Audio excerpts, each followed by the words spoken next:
thank you for having me. I really appreciate it. And PLA is a very important organization, and so whatever I can do to help out, I want to help out with. So, good afternoon, good morning. We're around the world. So, hi to everyone. Thanks for coming. And really, I would love to see questions and things as we go. I want to make sure that this presentation is as useful to folks as possible, and that usually means as much interaction as possible. So I've some prepared remarks, but if we go left or right or center, that's okay too.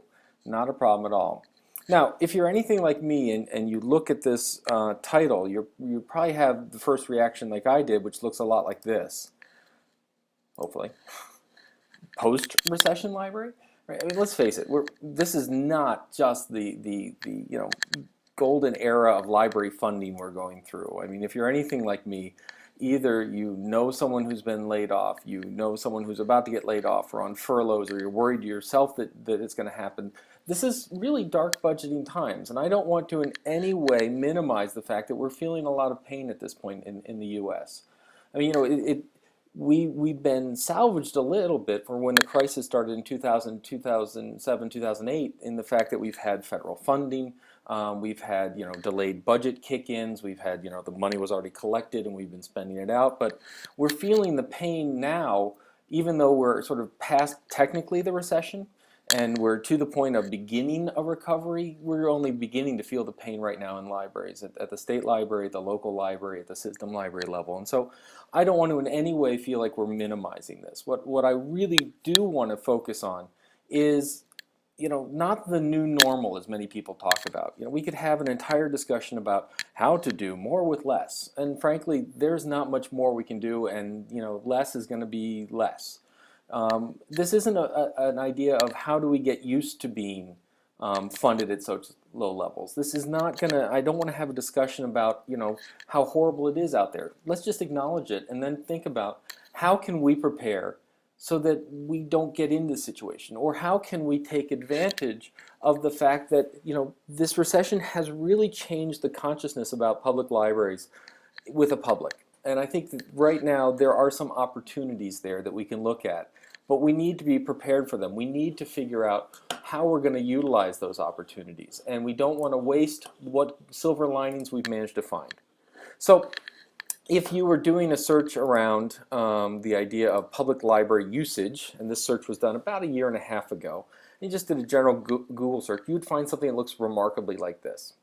And the language goes, there were Katie Couric on the nightly news and Brian Williams on the news, and we got CNN stories and you got local stories, and they all went around the idea of, God, the economy sucks, and so people are going to the library.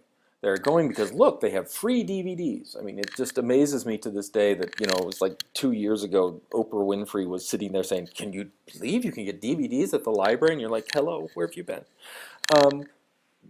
We really put out the idea that we know you're hurting, we know it's too expensive, come to us and we can help you, right? We're the alternative way. We're the way that when you're unemployed or you don't have additional resources, this is when the public library really comes and is useful. And it's absolutely true. And so story after story, article after article, piece after piece was sitting there talking about the wonders of the public library, and it was delightful and amazing. And the good news is it worked. So here's just some general public library usage. This is from the state of Iowa. And we see things like checkouts go boom right through the roof, right? We can look at Iowa public library visits. So not only were they checking things out and then getting them through the mail, they were actually coming in and using it. So we looked at these numbers and we thought these were amazing numbers. What I thought was really interesting though is when you look at these numbers, it's missing a bar. I've sort of hidden the graph because the truth is this is a trend that didn't start in 2007. Right? This is a chart that when the venture capitalists and the bankers of Wall Street blew up the world, this rise began. These charts actually start in 1998. What we have seen, and I'm sure the recession has accelerated that curve a bit towards the end, but we got to remember that actually increasing public library usage, circulation, all sorts of statistics, electronic use of statistics, all that data is showing that library usage has been going up well over a decade. This number goes even farther back. And there's a potential, and by the way, this is Iowa, this is Michigan, You know, it's hard to find a state where this wasn't true. Massachusetts was going through this. We were seeing a huge bump and increase in usage of public libraries well before the economic catastrophe that we're in the middle of now. And, you know, we sort of said that, but no one really noticed. And we really said that when the recession kicked in. One of the things that I bring up, and I keep harping on this issue, is that we also need to worry about the message that we put out. In this huge increase, in this idea when people were saying go to the library and people were coming to the library, we were making an argument that said, you know, you're having to cut back at home, you can't use all the resources that you used to do through Amazon or what have you, come to the library. The scary thing is that that message, if you're not careful, quickly translates into the public library as Walmart. That we have to be careful that this is a message that I want to be really careful that if we continue to make it, we have to understand what we're saying, which is, you know, well, gee, so when you get your job back and when you start making money again and when the economy picks up, go ahead and go back to whatever you were doing before, even though we know they were still using libraries. We're just the least common, you know, we're the lowest cost provider. I don't think that's a message that in a post-recession era we want to continue. You know, do we really want to look at the public library as the place where you can get free DVDs because you could afford them on Netflix before, but now you can't? And you know, it's a message that's dangerous. It sort of talks about us as we're here when things are really bad, but when things are good, go enjoy yourself. We don't want to do that.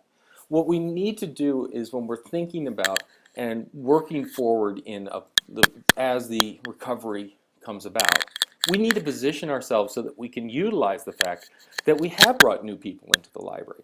We have brought new members on board. We've shown them new values. We've introduced them to things they never knew existed. So we need to benefit from the attention. We just need to make sure as we control the message that that message doesn't come back to, in bad times you need us, in good times you don't. Because the truth is, in bad times you desperately need us, and in good times we can help it make it better, is a much more interesting message. And I think one that we can really look at selling. So the new rhetoric that I've seen libraries use isn't this low-cost provider, isn't the fact that, you know, we know you really want to go to somewhere else, but you'll come to us because you can't afford it. You really want to talk about, well, what is the safety net that we're really providing? And I have to say, I've been extraordinarily heartened by the rhetoric that's coming out now, the messaging, the marketing, and really the service and our commitments coming out, which is, you know what? You need us because, you know, there's vital stuff that we're providing. Right now, as libraries are hurting, we know that all sectors of society are hurting. One of the tough parts, if you will, of being a library professor at this point is that I'm teaching new library students, and they come in and they say, Dave, will there be a job here? You know, can someone hire me? And the answer is, because the libraries are so diversified, there are lots of places that, yes, you know, one, geographically, things are hit differently. The academic sector is coming back a little faster now than, say, the public library sector, the government sector, for-profit sector, all these different sectors that utilize libraries. But we still have to talk about the vital service that we can provide, right? And so one of the things that I've seen in this language goes back and forth, which is don't just come to us because you can't afford to go to the movies on Friday night. We need to provide a vital service back to our communities. And right now, that language is around jobs and employment and economic development. So you see service after service, which is now geared towards helping people find jobs, helping people find new employment, helping people get back to work. And we're going to talk a little bit about how that message is going. But I see sites like this all the time, people building portals around resources, people putting up new information about resources. And I think that that's a message that has some currency right now. I think it's a powerful message. I think it's a message that talks directly to our communities about how we can be of direct benefit and something that they really care about. But I also want to be cautious about this message as we move forward, which is a lot of what we're talking about is come to the library to search for a job. But oftentimes, when we provide information, we don't necessarily serve all their needs. That simply providing access to monster.com on a website is not enough. We really need to deal with the fact that we're dealing with a whole person here, right? We need to deal with the idea that when someone comes in, it's not just that they may be unprepared to use the tools we put together, in which we always sort of said, we can do that, we can help you find a job.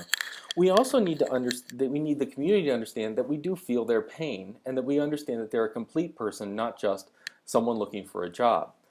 I'm reminded of a story, Marty Reed, who's the state librarian of Vermont, told this story where she was at the library and a gentleman came up and said, you know, you look so familiar. He said, you know what? You saved my life. And she said, well, great. How did I do that? He goes, you know, 10 years ago, I was out of a job and I went to the library to find resources. And what you did was you set up, you had a break room, and you took the break room and you cleared it out and you put a coffee machine in. And so every day I could come and I could sit down and I could have coffee and other people would come in and they were looking for a job and they could sit down and suddenly I felt like I wasn't alone. That it wasn't enough to come in and search for the job. It was to come in and feel like a valuable person again. To have a community, that I could have something that I could dress up to go to. That the library providing to me not simply the resources, but the empathy that I needed. And so one of the things that I would encourage you to look at is as you're building information, as you're building these resources, as you're building web portals, as you're building all these things, don't forget that you also need to be human, that you need to truly understand that community. You need to look into that community and you need to find how you can serve it. Now, this is not just me saying this. Barbara Stripling is the director of school libraries for New York City. And she's doing a study on school libraries and how school libraries can help people learn. And what she found was that one of the most vital things that people need to know, particularly when they're studying history and such, is empathy. That if you try and teach someone, if you try and help someone, if you try and provide a new skill to someone, you need to help them develop empathy to truly move from knowing something to understanding something. Now I know that sounds really pie in the sky and way up in the air, and what does that mean? What she found in a very real way is that when she looked at an English classroom, she looked at a social studies classroom, and she looked at a school library. What she found was that students would not go to the school library because when they did, all they got was a series of resources and look at this and look at that and look at this and look at that. And when they went into the classrooms, what they got was, well, what do you think? What's going on? How can I help you? And I know we look at service, we say, well, Dave, we're service-oriented. But service-oriented is different than being resource-oriented. If we define service as providing resources to people, read spitting resources at people, we are going to lose them. We must provide understanding and empathy. We must provide speakers. We must provide a place. We must provide respect. We must provide opportunities for them to share their expertise. I'll give you a quick example of how that might be happening. In Syracuse and I'm sure many different places, people have to apply for jobs online. And they have to apply for all the jobs online. And so what was happening is that people were coming in the public library and they were applying for custodial positions. Positions that required in no way any technical skills. And yet they were required to apply online. Now, step one of providing a resource is saying, hey, no problem, come to the library, we have computers and we can walk you through the application process. And by the way, not only were one of the reasons these employers were moving to an online system was not just to help their own workflow, it was also the fact that they would every so often see when you got timed out. And they would set the time out at different lengths of time because they actually used that as part of the evaluation. So if it took you a long time to fill out the custodial application, you wouldn't get hired. It would be factored into the decision. What these librarians did, which I just thought was brilliant, was not simply here's the computer, how to use it. Not even training on how to use the computer. They would then pick up the phone every time, call the HR service of the local company and say, do you realize that you're asking people to apply online for jobs that don't require online? In essence, they became advocates to these folks.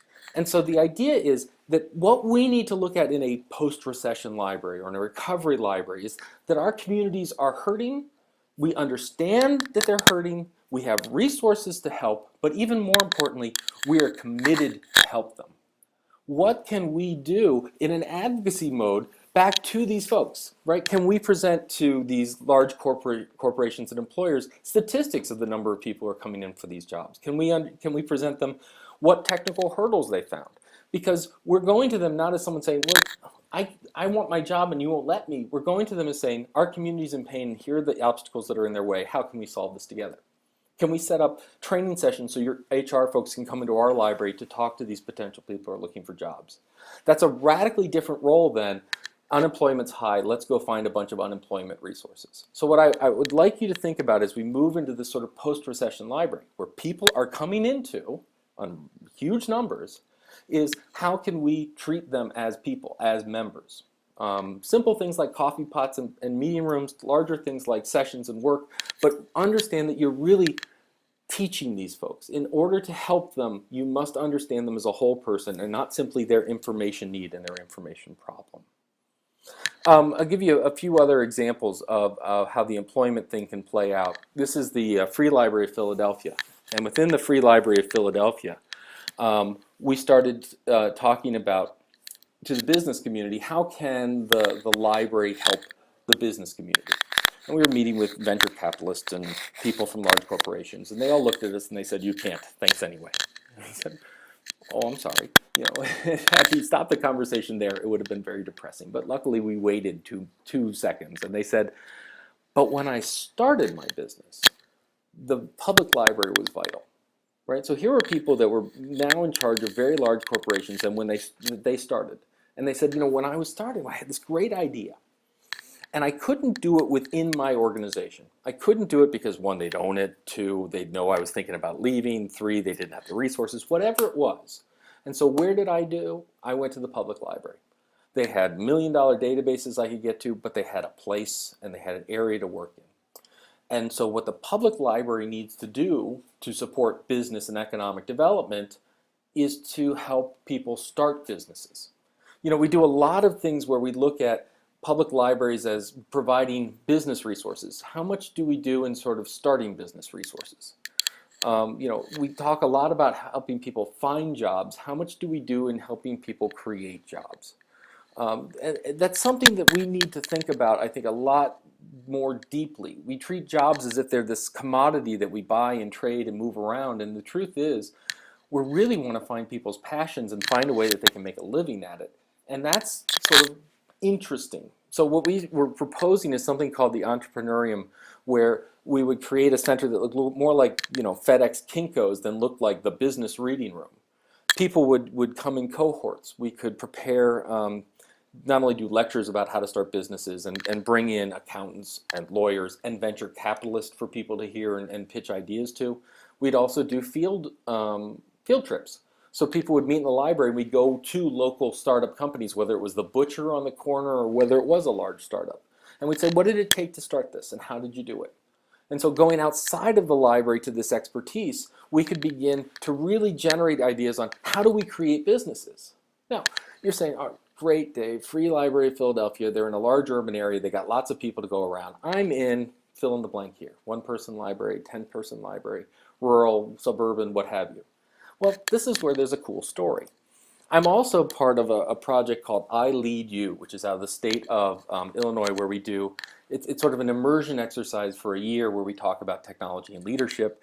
And this is the, I believe it's Emporia, no, it's not Emporia, Eureka Library in Illinois, right? And Eureka, Illinois, in southern Illinois is about as rural as you get. And so what they started doing is they said, you know, we want to support business leadership. And what happens, as happens everywhere, is Illinois started cutting back on their job support systems. And they started cutting back on how much they could put out to help employment. And so they were closing offices. And some of the folks came over and said, from the employment offices, and said, well, we got to close the office. And they said, well, can you stay? Because we can give you a room. We can give you a table back there. And in fact, what happened is they then co-located the resources for employment options in the public library. They started getting a little rent money, which was hilarious. So they actually gained money by doing this. And the other thing that happened is the woman in the apron in this image, she came into the library one day and said, you know, there's no place to eat lunch around here. It's not a good lunch place. You know, not a lot of anything here, but certainly not a good lunch place. And she goes, turns out I'm a trained chef. and I have an FDA approved sort of kitchen that I can do. Would you mind if I made lunch around here? And the librarian, to their credit, said, absolutely, we'd love it. Here's the corner of our facility. Here's the corner of our yard. Set up there, and every day, every Thursday, I think it was, they would set up, and she would set up lunch for everyone. And it got so popular that eventually it was like a couple of days. And then it turned into catering opportunities. And so the way the library facilitated entrepreneurship and startup is they actually supported it. They didn't give her a book about it. They didn't talk about it. They didn't say, well, here's a webcast about it. They said, here's a place. Let's do it.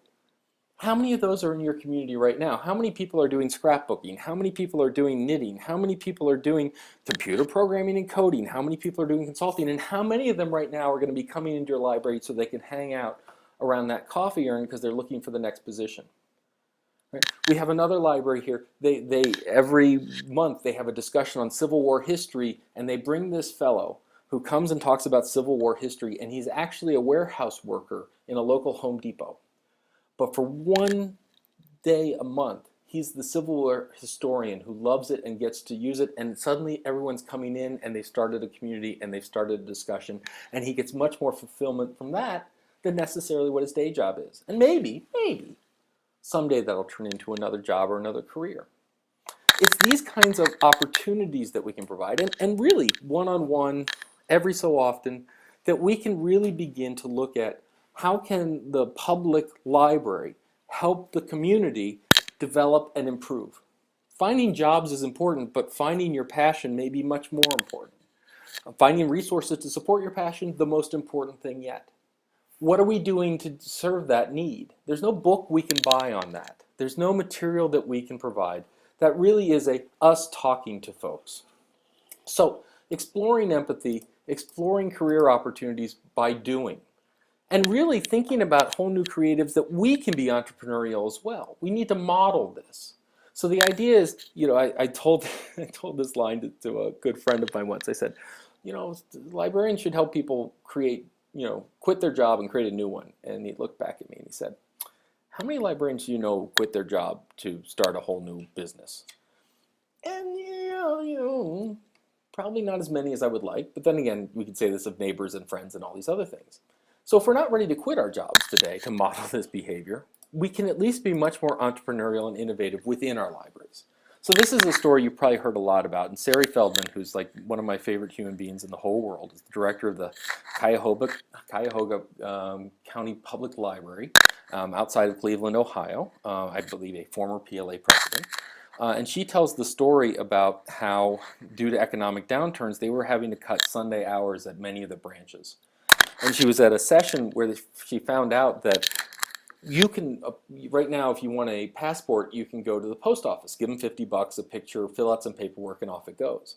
She found out it doesn't have to be a post office. In fact, once you're certified and registered to do it, you can do it anywhere. So guess what she did?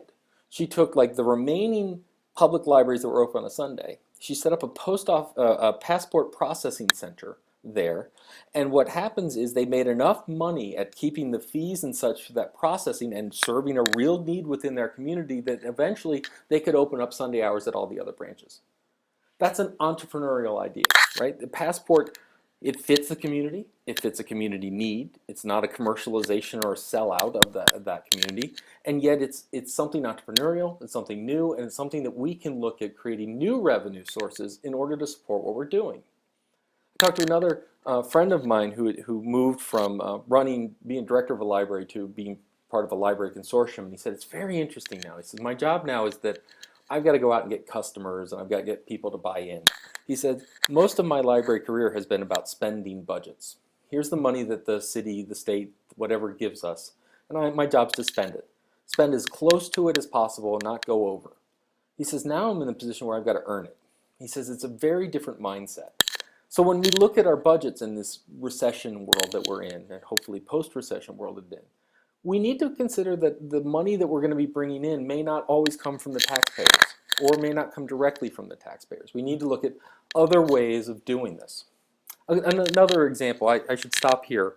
Are there any questions that I can jump on, or do you want to just keep going and we'll get them later? Okay. So let me give you another example, and then I'll sort of bring this together. The Onondaga County Historical Society, right? So you think that libraries have budget problems, go to a historical society. The Onondaga County Historical Society a couple of years ago said, we are not going to depend on any public funding anymore. We just can't depend on it. We just don't know if it's coming. We don't know how often. In fact, not to pick on Syracuse, but our symphony just stopped operations last night because we didn't have any more money to continue it. And this is probably not a story that's unusual in other places.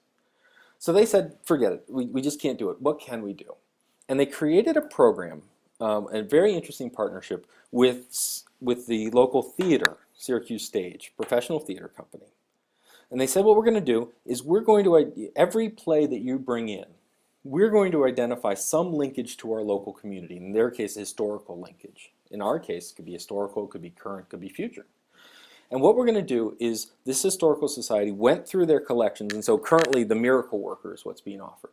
And so they went back and they found that we have, this whole interesting background in helping people with disabilities and helping people with hearing impairment and all of this information. And they found resources and materials. And what they then would do is they'd go find a corporate sponsor, and the corporate sponsor would create a display so that when you went to the Miracle Worker, when you went to the Playhouse, as you were waiting to go in, as you were sort of milling about, you saw this rather amazing display about how this area tied into the theme of the play. Sponsored by local bank, whatever it is. And then what would happen is after the run of the play, they would take that same exhibition and they would then rotate it around libraries around the area. So they would continue the conversation going. And next play coming in, the library would be talking about what's coming up. And it created this sort of virtuous circle where the library was supporting the historical society, was supporting the theater, was supporting the corporate backers, and it was going back and forth. And now they don't require any additional funding from sort of public sources. They're being sponsored in sort of an old way. But it took them thinking differently. The other story, which I love, this is one of the most amazing stories I think that I've been witness to. This is the Homepage Cafe, also down at the Free Library of Philadelphia. And the Homepage Cafe is interesting because it is remarkably a cafe in the middle of the downtown library, right? So the central library right in the urban core of Philadelphia. And what they did is they said, all right, we're going to open a cafe. Yay, very exciting. But they didn't, we'll get to why specifically, because they weren't actually trying to solve the problem of people needing croissants in the library. So what they did is they said, we want to do this. And the first thing they did is they got a corporate sponsor to help with the architecture and build it in. Now they had, once again, nice banks down before the crash. And so the corporate sponsor kicked in, built things. Then they said, well, we need the coffee. They got Starbucks to provide the equipment and the training. And then they said, we're going to sell pastries. And rather than be in competition with our community, they found a local baker within the community who had their own shop and now could provide food here as well. And so they actually boosted the local community that way. And then this is the most important one. This problem they were really reaching out to solve wasn't, as I said, croissants in the library. It was homelessness. They had a huge homeless population in urban core Philadelphia. And so the last partnership, actually the first one they made, the last one I'm going to tell you about, was with a group called Project Home, which is a homelessness to work transition organization. All the folks who were employed to service the Homepage Cafe were folks in this transition service. And so they were literally pulling themselves out of homelessness. And so this kind of amazing partnership and entrepreneurship and service to the community, they don't create this diametrically opposed thing. They show that entrepreneurship is something that really works well. So what I want to just say is that we have right now, once again, not ignoring the pain that we're in, but looking at the positives of the situation we're in, we have a pretty potent combination of things that we can capitalize upon. People are coming into our facilities, they're utilizing our websites, they are thinking about the public library like they never have before. We've gotten press attention. People know the library.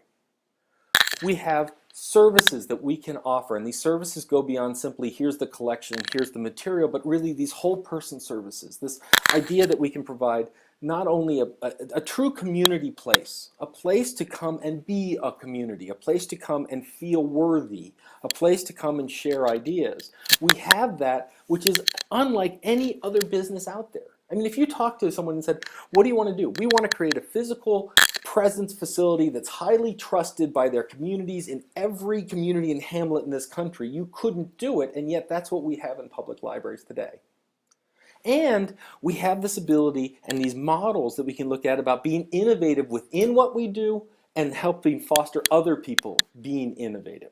This combination, the people to do it, the community buy-in, and a quest and a strong belief in innovation is an amazing recipe for success. This is the opportunities that we have. But notice that the opportunities that we have are not about our collections, and it's not about our book budget. Right? Those things may be important, but I would tell you are absolutely secondary to what we really want to do, our real mission.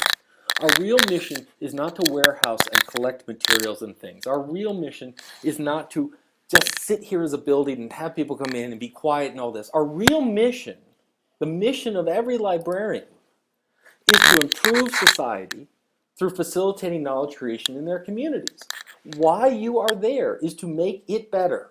The reason that a library exists within a community is not to warehouse, not to provide materials, it is not to promote literacy even. It's to do whatever it takes to make that community better.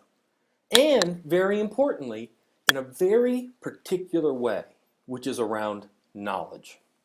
Now, I know some of you may, when you hear that word knowledge, instantly think nonfiction, academia, learning math and stuff, but that's not what I mean. There's knowledge of the self, there's knowledge of self-worth, there's knowledge of where we fit in a larger society, there's philosophy and fiction and entertainment, all fitting around with knowledge. What we have, and the message that we need to put out is not that we're the cheap Barnes & Noble. It's not even the fact that we can get you on monster.com. It's that all of these services are really just our way of trying to help this community make better decisions. Better decisions about how we spend dwindling resources, better decisions about how we treat those who are haves and have-nots, better decisions about how we educate, better decisions about where we put tax policy and economic development. The most vital things that our community is trying to wrestle with is how we make decisions about very, very hard issues. And a public library is there to help you with the issues. We belong in the boardrooms to help you make better business strategy. We belong in City Hall to help you make better tax strategy. We belong in the schools to help do better education. And we're going to partner with librarians and with business and with government and all of these sections so that we can help you build knowledge. We can help you make better decisions. So ultimately, what I believe, looking at this mission, looking at the community, looking at the focus, what I believe looking forward is that the best days of librarianship are ahead of us. Now, I said that once in a big room, and someone literally in the front room, and this was like a year ago, someone literally in the front row looked at me and went, "Pfft," and loudly, "You gotta be kidding." I said, no, the best days of librarianship are ahead of us. We are the right profession and uniquely positioned to lead in a knowledge age. Think about it. Everything we're talking about is the advance of technology, the advance of a service operation, the advance of knowledge culture, the advance of entrepreneurship, the advance of communities and their knowledge.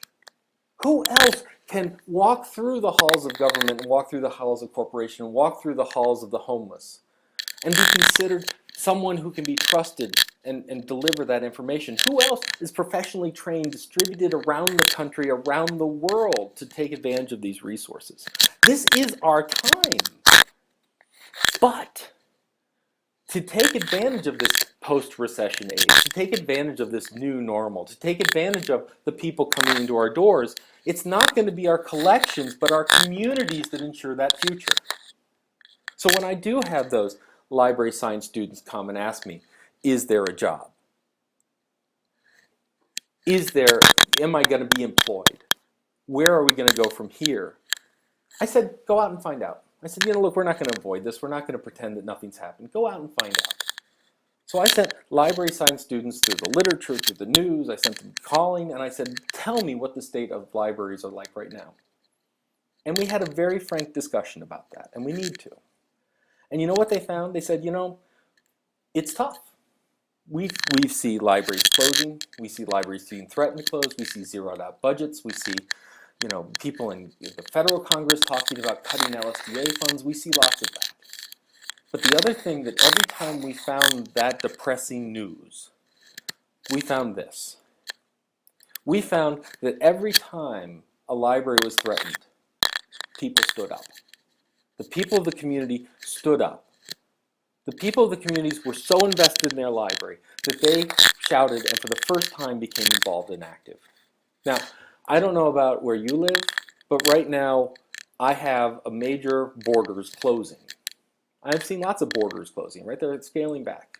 I see lots of signs around these places, and they all look things like 30% off and 40% off and come get it now. But I never see a sign that says, don't let it go.